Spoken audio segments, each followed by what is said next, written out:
got here? Super chat from Nicholas. Hey, Nicholas. Hey, great. There's a lot of questions in here from you. So thank you so much for the questions and for the super chat.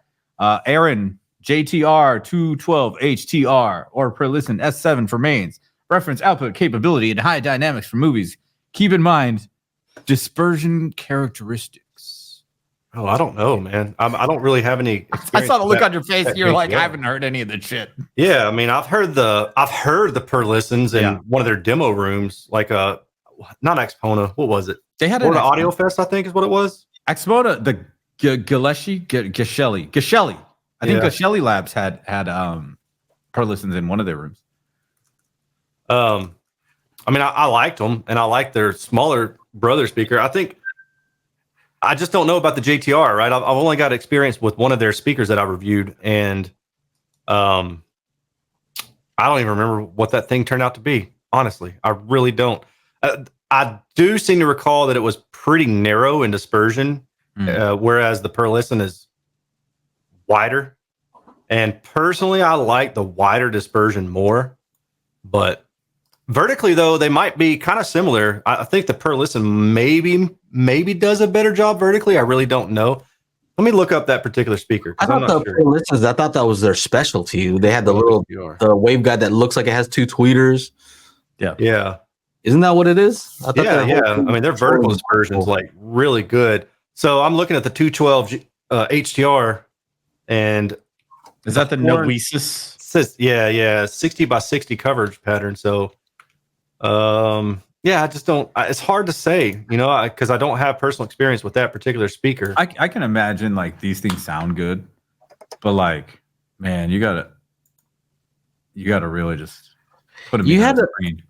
You did review one JTR speaker. I did, yeah. I'm looking at its specs or my results now. It's kind of rough, kind of non-linear, but you could EQ this thing because its directivity is really good. Yeah. Which is, I think, kind of typical, right, for the home theater crowd. It's a lot of. If I'm a manufacturer, I'm going after dynamic range, not necessarily through sensitivity, but through power handling. And if I have to do some things that are non-optimal in the frequency response to get there, then I'm cool with that because I know my crowd is going to use EQ. And I would probably just say, look, here's the EQ bands that I suggest to get this thing linear. Go, enjoy it. And that would be that. I don't know, man. Personally, I like the looks of the Perlisten more. Yeah, dude. JTRs, like man, they got a face for radio. 100%. Yeah, I said that about somebody today, actually. What? You said what? I said that about somebody today. I did. Yeah, to their face. I was like, he's got a face for radio. Oh no. I mean, I'm sure they sound great, but like, damn, man. Like, if you had to go back, okay, so on this, Aaron, if you had AT screen, and you're trying to hide the speakers, you go JTR. Maybe. I think that would probably be the better value. Maybe a living room situation or something where you have the in front. I think JTR probably represents a better value. Oh, they're way cheaper compared to the.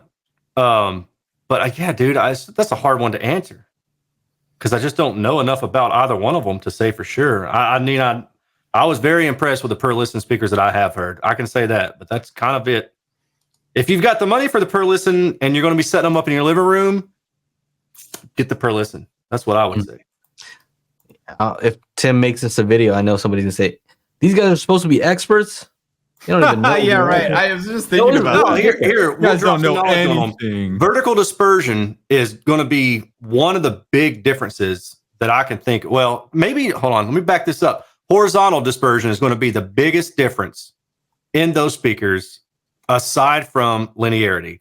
I already expect that the JTR is probably not linear if I'm basing it off the 210 HT that I reviewed, but I don't know.